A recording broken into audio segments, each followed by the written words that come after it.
नमस्कार, आप live cities का खास कार्यक्रम देख रहे हैं सुबह की चाय और मैं हूं वसीम खान। देखिए, खबरों की शुरुआत सबसे बड़ी खबर से करेंगे। आज तेजस्वी यादव ने रातों रात मुख्यमंत्री नीतीश कुमार के अध्यक्ष को तोड़ लिया है।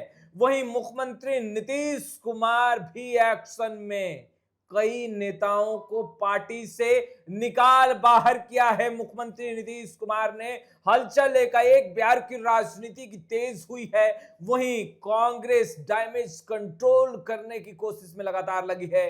प्रियंका गांधी, राहुल गांधी बिहार की राजनीति में एंट्री करने जा रहे हैं और देखिए, पूरा शेड्यूल कांग्रेस तैयार कर रही है अंदर में।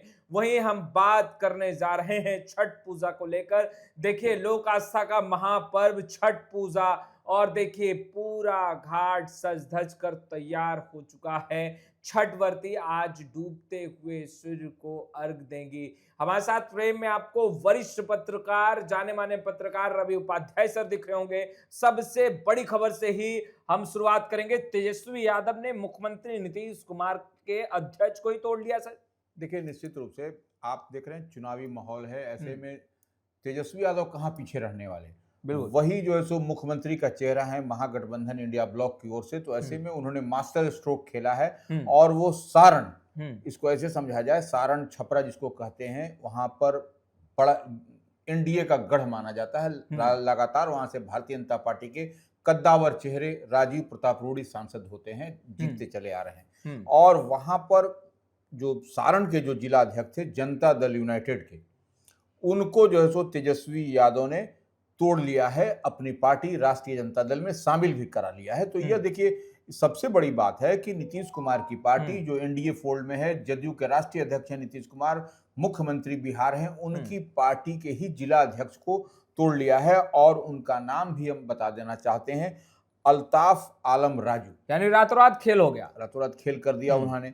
और वो पूर्व प्रत्याशी भी रहे हैं मरोड़ा विधानसभा क्षेत्र अच्छा। से। तो ऐसे में इस बात को समझिए कि एक जो वहां पर जो चुनावी समर में जो लड़ाई दिखाई पड़ रही है, अब जो है सो मरहोड़ा कह लीजिए या छपरा में कह लीजिए, कुछ न कुछ समीकरण उलटफेर होता हुआ दिखाई पड़ रहा है। पर मुख्यमंत्री नीतीश कुमार भी बहुत गुस्से में हैं। कई नेताओं को पार्टी से निकाल बाहर किया है। सर, वो नाम कौन से हैं और गुस्से का कारण क्या है? देखिए, गुस्से का कारण है कि आप जो सो पार्टी लाइन से इतर यदि आप करिएगा, तो कोई भी दल हो, या इंडिया हो या एनडीए हो, उस पर जो है सो वैसे नेताओं पर कार्रवाई होगी। उनको पार्टी से निष्कासन किया जाएगा, निष्कासित किया जाएगा, निकाल बाहर किया जाएगा। और तो इसी कार्रवाई के तहत नीतीश कुमार जो जदयू के राष्ट्रीय अध्यक्ष हैं, आपने देखा भी कि बीते दिन जो है सो 11 लोगों को, बड़े बड़े कद्दावर चेहरे को जो है सो एमएलए सबको वो बाहर कर दिए, एक्स एमएलए को बाहर कर दिए। तो ऐसी परिस्थिति में फिर जो है सो 5 जो है सो बड़े चेहरे को आपने देखा कि गोपाल मंडल जो सिटिंग एमएलए हैं, उनके चहेते विधायक हुआ करते थे, उनको उन्होंने हटा दिया, माने पार्टी से निकाल दिया। पूर्व मंत्री हैं हेमराज सिंह, उनको भी पार्टी से निकाल दिया। एक्स एमएलए हैं एमएलसी हैं संजीव श्याम सिंह, बड़े चेहरे हैं आपको मगध बेल्ट में, वहां पर वह लड़ रहे हैं दूसरी पार्टी से, जनसुराज से, तो उन पर भी कार्रवाई करके उनको भी निकाल दिया गया। एक्स एमएलए हैं महेश्वर प्रसाद यादव, यह भी बड़ा चेहरा है, इनको भी जो है सो आपको दरकिनार कर दिया गया। इनको भी जदयू से निष्कासित कर दिया गया, निकाल दिया गया, बाहर का रास्ता दिखा दिया, एग्जिट गेट जो होता है वो कर दिया। और प्रभात किरण, इनको भी निकाला गया है। तो ऐसे में 5 इधर और 11 इधर, अब तक 16 विकेट जो है सो डाउन हो गया जेडीयू का। 16 लोगों को शो कॉज नोटिस के साथ पार्टी से निष्कासित कर दिया गया, निकाल दिया गया है। इसमें तो कुछ वैसे भी नाम है जो निर्दलीय भी लड़ रहे हैं और किसी दूसरे पार्टी के सिंबल पे भी चुनाव लड़ रहे हैं। देखिए, अब कोई भी, जैसे गोपाल मंडल कोई भजन कीर्तन तो करने वाले नहीं है, वह भी चुनाव लड़ने वाले प्राणी हैं और उनकी पैठ भी है अपने विधानसभा क्षेत्र में, इस बात को मान के चलिए, लगातार जीतते आ रहे थे। अब संजीव श्याम सिंह, यह भी एक्स एमएलसी हैं, यह भी चुनाव लड़ने के लिए जाने जाते हैं, या चुनाव लड़ते हैं और मजबूती के साथ लड़ते हैं। तो संजीव श्याम सिंह का भी आप देख रहे हैं कि मगध के बेल्ट में वह उनकी अच्छी पकड़ और चमक है। तो ऐसे में उनको भी जो है सो बाहर का रास्ता कर दिया गया है। अब हेमराज सिंह पूर्व मंत्री हैं, तो पूर्व मंत्री रहने का मतलब वो कद्दावर चेहरे हैं। तो ऐसे में कई लोग को आपको बाहर का रास्ता दिखाया गया है। तो यह लगातार ये आपको पार्टी के के अलग लाइन लेंथ आप लीजिएगा तो आपको पर कार्रवाई होगी। सर कुल 16 नाम है सर। कल से अगर देखा जाए तो विगत 2 दिनों में जिस तरीके से मुख्यमंत्री नीतीश कुमार ने एक्शन लिया है सर, इससे क्योंकि चुनावी रन भी है और चुनावी मैदान में जेडीयू के प्रत्याशी भी हैं, तो जिन क्षेत्रों में ये तमाम दिग्गज और कद्दावर चेहरे हैं जो एकला चलो की राह में हैं और किसी अन्य पार्टी को ज्वाइन कर लिया उन्होंने और उनके पार्टी पे चुनाव लड़ रहे हैं, जेडीयू को इस करीब वक्त में खासा नुकसान होगा या नहीं होगा? देखिए, निश्चित रूप से नुकसान नहीं होने का सवाल ही नहीं है। सिर्फ देखिए, जेडीयू की बात हम नहीं करिए, आप हर दल में देखिएगा इस तरह से कैसे आपको बागी प्रत्याशी दिखाई पड़ रहे हैं। आप देख भी रहे हैं कि महागठबंधन में भी कई सीटों पर जो सो फ्रेंडली फाइट, दोस्ताना संघर्ष हो रहा है, तो वहां पर भी आपको डैमेज होगा।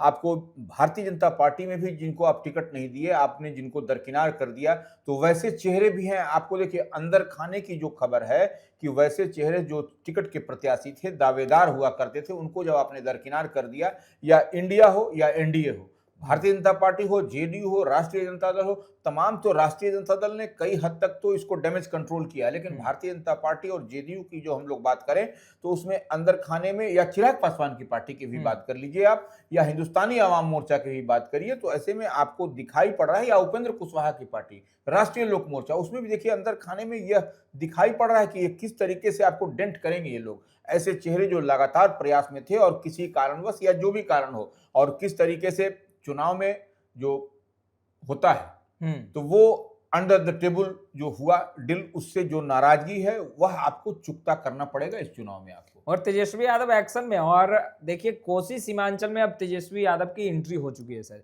कहा यह जा रहा है कि कोसी सीमांचल के क्षेत्रों में एआईएमआईएम ओवैसी की पार्टी काफी मजबूत से दमखम के साथ इस बार चुनाव लड़ रही है।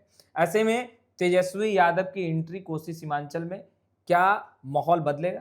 देखिए, एक बात समझ लीजिए, लोक आस्था का महापर्व चल रहा है और सारे नेता आपको घर घर जाकर के मीटिंग सीटिंग कर रहे हैं। माने मिल रहे हैं, छठ का प्रसाद ले रहे हैं, ग्रहण कर रहे हैं, मिल रहे हैं, एक दूसरे को ये कर रहे हैं। लेकिन देखिए, तेजस्वी ने क्या मास्टर स्ट्रोक खेला है। वह सीमांचल के इलाके को इस दरमियान चले गए, क्योंकि सीमांचल में आपको मोस्ट ऑफ द पॉपुलेशन वहां पर अल्पसंख्यकों का है। वहां पर इस तरीके से ढोल नगाड़ा नहीं है जो छठ का यहाँ पर चल रहा है। ठीक है, सर्टेन पॉकेट्स में है तो वहां पर हो रहा है। तो सीमांचल में जाकर के स्ट्राइक किया है तेजस्वी यादव, कारी सोहेब बड़े नेता हैं, और उसके बाद जो सन ऑफ मल्ला, मुकेश सहनी, तो इन लोगों ने एक वहां पर जाकर के सीमांचल के कई इलाकों में बीते दिन प्रचार प्रसार किया अपनी पार्टी के लिए, महागठबंधन के लिए, इंडिया ब्लॉक के लिए। तो वह वहां पर जो ओवैसी की पार्टी है एआईएमआईएम, जो 2020 के विधानसभा चुनाव में सीमांचल में बेहतर प्रदर्शन किया था, हालांकि बाद में उनके पार्टी के विधायक राष्ट्रीय जनता दल में शामिल हो गए थे, फिर भी लेकिन वैसे विधायकों को भी टिकट नहीं मिला जो सिटिंग एमएलए जो ओवैसी की पार्टी से राष्ट्रीय जनता दल में आए। तो यह नाराजगी है उसी इलाके में। तो इसी को कवरअप करते हुए तेजस्वी यादव कह रहे हैं, ओवैसी की पार्टी को उन्होंने बी टीम बताया है, और वह कह रहे हैं, और वक्त संशोधन विधेयक पर भी वो कह रहे हैं, और सरकार बनने की बात कह रहे हैं। सरकार बनेगी तो तमाम जो है सो पॉपुलेशन को हम कैसे लाभान्वित करेंगे और क्या क्या किन किन योजनाओं को लागू करेंगे, तो यह बता रहे हैं और मजबूती के साथ वह चुनाव प्रचार प्रसार कर रहे हैं। तो और निश्चित रूप से तेजस्वी युवा हैं, तो उनकी सभाओं में भीड़ भी बहुत उमड़ रही है, इस बात को भी देखिए। लेकिन तब देखने वाली बात है कि भीड़ तो उमड़ रही है, वह वोट में तब्दील होगी कि नहीं, यही एक बड़ी बात है। लेकिन हम जो देख और समझ पा रहे हैं, सीमांचल के इलाके में जो वक्त संशोधन विधेयक के बाद बराबर नाराजगी की बात आती है। भले आपके ऑन कैमरा लोग न कहें कि कोई नाराजगी नहीं है, सब कुछ ये है, लेकिन कहीं ना कहीं उनके जेहन में है वैसे लोगों के। और वह चुनाव के समय जब ईवीएम में बटन दबेगा तो कहां दबेगा, इसको देखा और समझा जा सकता है। यानी तेजस्वी यादव समय जाया नहीं कर रहे हैं। निश्चित रूप से देखिए, तेजस्वी यादव जो बीते दिन सीमांचल की सभाएं वो किए, उसमें निश्चित रूप से वक्त संशोधन विधेयक पर उन्होंने अपनी भी पीड़ा और समाज के लोगों की पीड़ा को भी जाहिर किया। सरकार यदि बनेगी तो निश्चित रूप से जो इस तरीके से विधेयक है उसको जैसे हम लोग साइड कर देंगे, माने डस्टबिन में फेंकेंगे या उसको कर देंगे। और देखिए, सबसे बड़ा तर्क उन लोगों का है कि किसान जो विधेयक था, जो इतना बड़ा किसान आंदोलन, उसको किस तरह से विड्रॉ किया गया, वापस लिया गया, तो इसको भी इस मसले को भी जो है सो इस पर भी मिल बैठ के बात करके इसको विड्रॉ करने की बात कही जा रही है। और देखिए, आम आवाम, देखिए लोकतंत्र में क्या है, आपको सबको लेकर के चलना है और सबकी बात को समझना है। तो ऐसे में अगर यदि पीड़ा है तो बेसिकली सीमांचल के इलाके में जब तेजस्वी यादव घूम रहे हैं, अपनी बात कह रहे हैं, अपनी पीड़ा उनसे 1 to 1 हो रहे हैं, तो यह एक बड़ा मुद्दा निश्चित रूप से चुनाव के बाद भी बनेगा आपको। और सीमांचल में खास करके हम कह रहे हैं कि ईवीएम पर बटन जब दबाने की बारी होगी तो इस मुद्दे को वहां के मतदाता निश्चित रूप से ध्यान में रखेंगे। सर, सबसे अहम सवाल यह है कि कांग्रेस अब डैमेज कंट्रोल में लग चुकी है। अशोक गहलोत हैं जो कि राजस्थान के पूर्व मुख्यमंत्री हैं, कांग्रेस के वरिष्ठ और कद्दावर नेता में नाम शुमार होता है उनका। उन्होंने सीएम के सवाल पर कहा कि काफी सोच समझकर यह फैसला लिया गया कि तेजस्वी यादव ही सीएम फेस होंगे।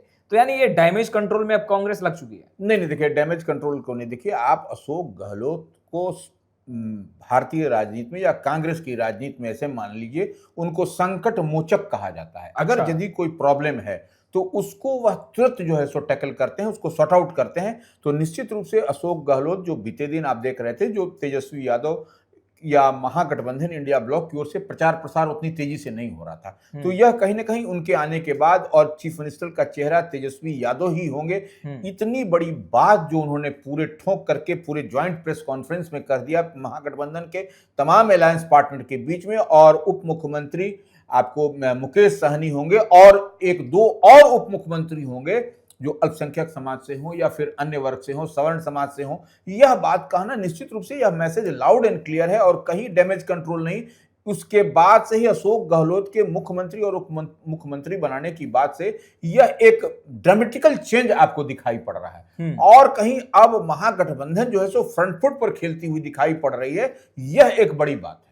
छठ पूजा को लेकर घाट सज धज कर तैयार हो चुका है सर। ऐसे में छठ व्रती जिन्होंने छठ किया है वो आज पहला अर्घ देंगी। क्या समय होगा सर, और किस तरीके से तैयारी जो है वो जिला प्रशासन की तरफ से की? देखिए, बिहार में छठ को लेकर के लोक आस्था का महापर्व, बड़ा पर्व होता है, महापर्व इसको कहा जाता है। तो इस महापर्व को लेकर के तमाम बिहार भर में जो एक आपको माहौल अजब सा दिखाई पड़ रहा है। देखिए, पूरी शुद्धता के साथ, पूरी पवित्रता के साथ, और सड़क से लेकर के घर घर तक देखिए कितना, जिसको जितनी कैपेसिटी है, कोई घर लिपवा रहा है, कोई सड़क पर वाटरिंग पानी गिरा रहा है, कोई झाड़ रहा है, पोंछ रहा है। लग रहा है कि सड़क पर भी आप कहीं खाइएगा पीजिएगा तो कुछ नहीं आपको दिखाई पड़ेगा। और लोग अपने अवेयर हैं और कहीं कोई लूट मार खसोट कुछ नहीं है। तो यह एक अद्भुत नजारा, राम राज का नजारा आपको 3-4 दिन में दिखाई पड़ रहा है। और बीते दिन आपने देखा कि खरना का प्रसाद लोग घर घर जाकर के रात भर खाते हुए दिखाई पड़े। मुख्यमंत्री नीतीश कुमार भी पहुंचे थे तेजस्वी चिराग पासवान के घर पर, जब उनके यहाँ निश्चित रूप से। और ऐसे कई बड़े चेहरे आपको दिखाई पड़ेंगे इधर उधर आपको घूमते हुए। तो ये अब देखिए, आज है संध्या का अर्घ है, डूबते सूर्य को अर्घ दिया जाएगा। प्रवर्ती जो भी अर्घ देंगी, तो यह इसका समय है। गंगा घाट से लेकर के किसी बड़े बड़े छत पर भी देखिए वो गंगा जल को स्टोर करके वहां अर्घ दिया जा रहा है। तो जो आज का जो समय है संध्या अर्घ का, वह 5:01 से 5:18 तक का है। अच्छा, ये इस दरमियान जो है सो अर्घ देती हुई महिलाएं या पुरुष जो भी अब छठ कर रहे हैं वो लोग अर्घ देंगे 5:01 से 5:18 तक। ये हो गया संध्या अर्घ का। दूसरे दिन फिर जब दूसरा अर्घ पड़ेगा, दूसरे दिन उगते सूर्य को, देखिए यही खूबसूरती है, डूबते सूर्य को और उगते सूर्य को। इससे आदमी को सबक भी लेना चाहिए कि सिर्फ लोग डूबते हुए की पूजा हो रही है, उगते हुए व्यक्ति की भी पूजा, ये इसको समझना पड़ेगा। ये बड़ा है हिंदू मैथोलॉजी की बात, इसको समझने की जरूरत है। तो दूसरे दिन जब उगते सूर्य को जब पड़ेगा तो 5:45 पर और 5:11 तक जो है सो ये अर्घ पड़ेगा। भगवान भास्कर की पूजा अर्चनाएं करेंगी छठवर्ती, छठ घाट पर पहुंचेंगी। और देखिए, हम तमाम तस्वीरें लगातार अपडेट भी करते रहेंगे। चुनावी बिगल फूंक चुका है, तेजस्वी यादव गरज रहे हैं, मुख्यमंत्री नीतीश कुमार एक्शन में हैं, और प्रियंका गांधी, राहुल गांधी की भी एंट्री बिहार की राजनीति में छठ के बाद होने जा रही है। माहौल कितना किस ओर बदलेगा, फिजा किस ओर बदलेगी, हम तमाम तस्वीरें लगातार अपडेट करते रहेंगे। फिलहाल इस वीडियो में इतना ही। अब तक आपने हमारे चैनल को सब्सक्राइब नहीं किया है, तुरंत सब्सक्राइब कर लें। आपको बहुत बहुत शुक्रिया।